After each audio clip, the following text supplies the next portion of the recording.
Abusuafo, as of 18 February, Abra President John Dramani Mahama presenting a document to a Auditor General and Auditor just said the audit prepare your Jumano sa pepe na omema wana within a chi edi Jumano so aye.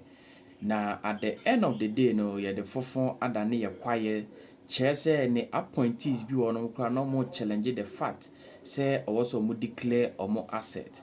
Ebi any deputy minister for food and agriculture Ira John Domelevo any deputy finance Brunya Jemfi na asemi awanwade a ewo mu se abra na the media ebusa Felix Fosukwache busa said declaration of assets akwakodri na this man was lying through his teeth saying in fact government appointees almost 80% are presented every year even half of it and comply.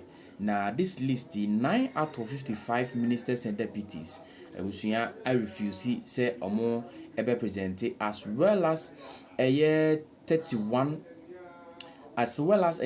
presidential staffers and so emfa omo de embaye 37 heads of state institution appointee as of January 15th, March 18th, John Dramani Mahama elect to almost the two so say enkopem 31st March na uni what declare wasses and so ene edie na ye wi na semi ana ama yura Daniel Yao Domelevo the former Auditor General Asset Records Tree say what's a John Dramani Mahama in the nice form in the first place this set example ma one would be a no if he says away a fan in Sassi and nature say nya dia na appointees never ye adwumaso na watimi ahodu omo accountable Jibre na memfa eyo panyini John Dramani Mahama na ankasa no disem nei Felix Fosukwache twisted fact ma yira Yao Domelevo and so eka assembly. There are many people in public office who do not know that they are covered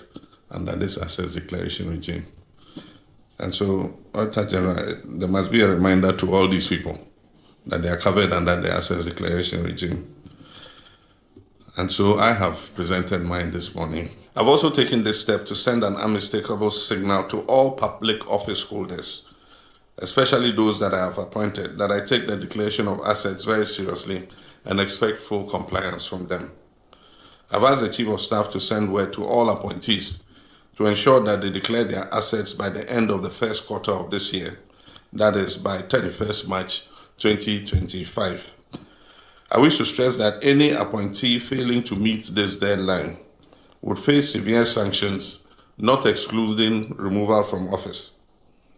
Even as we strive to hold past government officials accountable for their stewardship, I deem it even more imperative to enforce anti-corruption among our present public office holders. As of yesterday, we received an update and there's very, very high compliance. Everybody who was appointed at the time that the deadline was issued has done so. You appreciate that there are people who are appointed later. They have to be given time to go through it. But per the president's directives, those who were in office, who are taking office at the time have complied. That's what okay. I think that is one of the fastest levels of compliance that we've had in the asset declaration regime. However, following an RTI request, it is reported that 9 out of 55 ministers and deputy ministers have failed to comply with the law and the president's directive. Similarly, 8 out of 32 presidential staffers and 37 out of 84 heads of state institutions appointed between January 15 and March 18 are yet to meet the president's directive. Some appointees, like Deputy Minister of Food and Agriculture John Domelevo and Deputy Minister of Defense Brunya Jemfi, have rejected the claims, taking a step further to threaten illegal action against the media outlets. The government has since denied this report. I have been in touch with the 4 states today, and I have drawn their attention to significant discrepancies in the reportage that they put out, because there are people who missed the deadline who have been erroneously accused of not meeting it. So we are in the process of reconciling that, and any other further action or communication will be relayed to members of the public. So that is that on the matter of the asset declaration. So let us stick with the greater respect to all of you to the matters at hand today. Thank you. Former Auditor General Daniel Yao Domelevo has called on the President to take immediate action by dismissing all those who may have flouted the directive. As long as there are no consequences from his behavior, impunity will take over. And that's what we're seeing today. Said that the President's directive is being disobeyed by his own appointees. So now if the minister also gives us instructions and we don't take it, what will he do? If he or she can disrespect or disobey the directives from the President, then what will be wrong if we do not directives from him or her?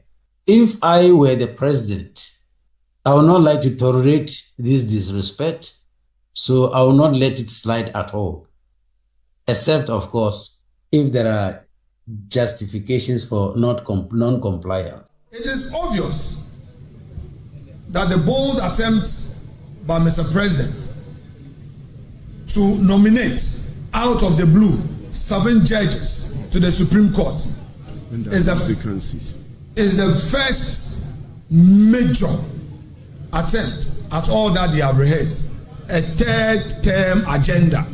All that the NDC is doing, all that our president is doing through the advice of the hawks of NDC is to set a 3rd term agenda for his leadership. They think that by packing the judiciary, there will be a smooth road for that 3rd term agenda. Were we not in this country, where even 2 Supreme Court nominees, after going through vetting, and were supposed to take their approval at the plenary, the same NDC said, by adding 2 more judges to the Supreme Court bench, Nana Addo was packing the courts?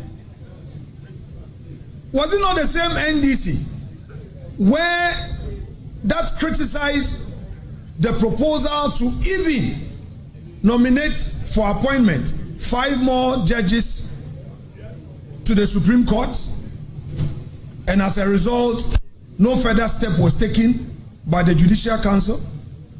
What has changed?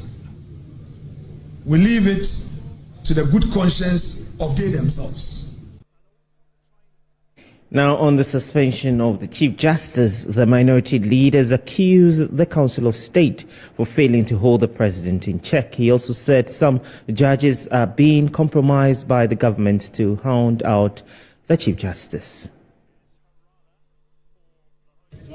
I, on behalf of the minority caucus, hereby say that what we're witnessing today under John Mahama-led government is a systematic and calculated assault on the independence of the judiciary.